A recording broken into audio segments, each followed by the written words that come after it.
Willie D Live. Even so, there was still some women who criticized her for her music, for her saying, like, really, it was that song. What was the song where she was, girls, you know you better watch out. Some guys, Some and she guys didn't lie. only She didn't lie. The trip part about it is that she gave you the yin and the yang. She gave you both sides. She told the guys to watch out, and she told the girls to watch out.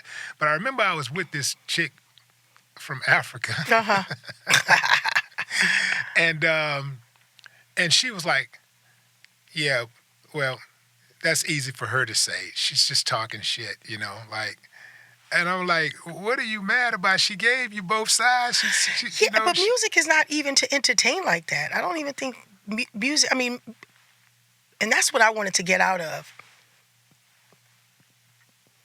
It being gangster rap, it being I like freedom of speech. Like, I say to the kids who rap, if you love it, your job is to find your truth. Your job is to find the dopest beat. That people don't just not sitting there listening. They don't want to go to school. They don't want you just preaching to them. Find a beat that people want to party to. And slide your message in there if you got a message. But really, people only walk away with the hooks nowadays. Back when we were coming up, we knew all the lyrics. The kids probably today know all the lyrics, but, we knew all the lyrics. I just had a thought. What? I think you infiltrated hip-hop, reality rap, when you joined forces with Cube.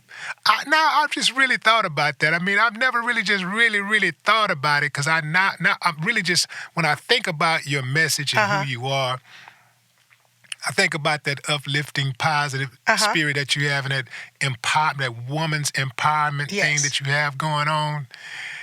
When you did the song, America's Most Wanted, the song that It's you a did Man's with, World. It's a Man's World, right?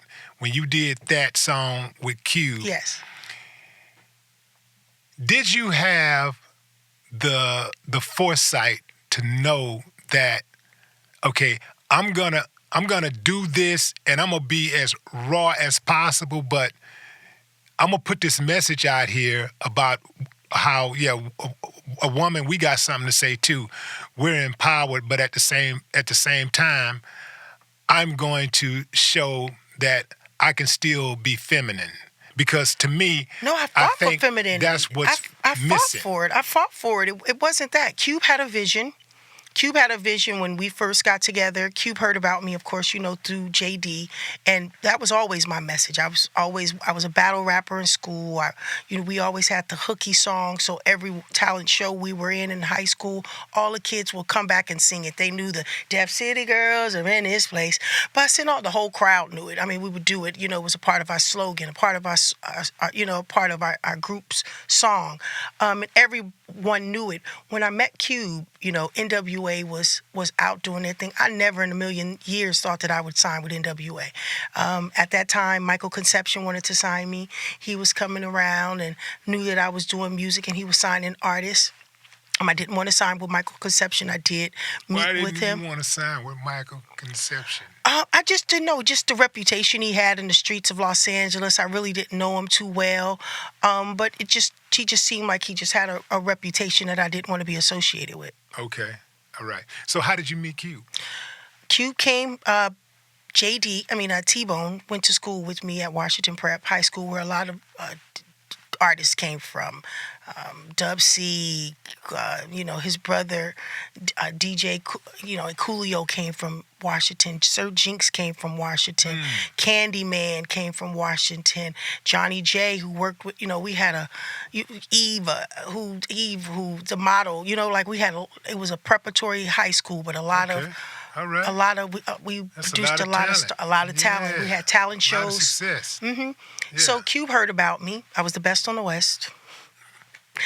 And hip-hop really wasn't for females. There wasn't a lot of women doing it, because it still had that stereotype attached to it. And we knew NWA. I had already made some songs similar to theirs, but different. They had the Dope Girls, and I had, a Dope Girl song. I mean, the Dope Boys, I had a Dope Girl song. Uh, you know, I would just take other people's song and flip them into my message. And so he heard about me, and we started working together. Shortly afterwards. And I realized I was afraid to meet him. I'm like, I'll be calling you a bitch. I don't know what the hell. But he wasn't like that. I got to meet. You thought he was going to call you a bitch? It's like, I don't know. I was just a young rapper. I was just doing talent shows and stuff, and here they were on the radio. People, they were famous in the community.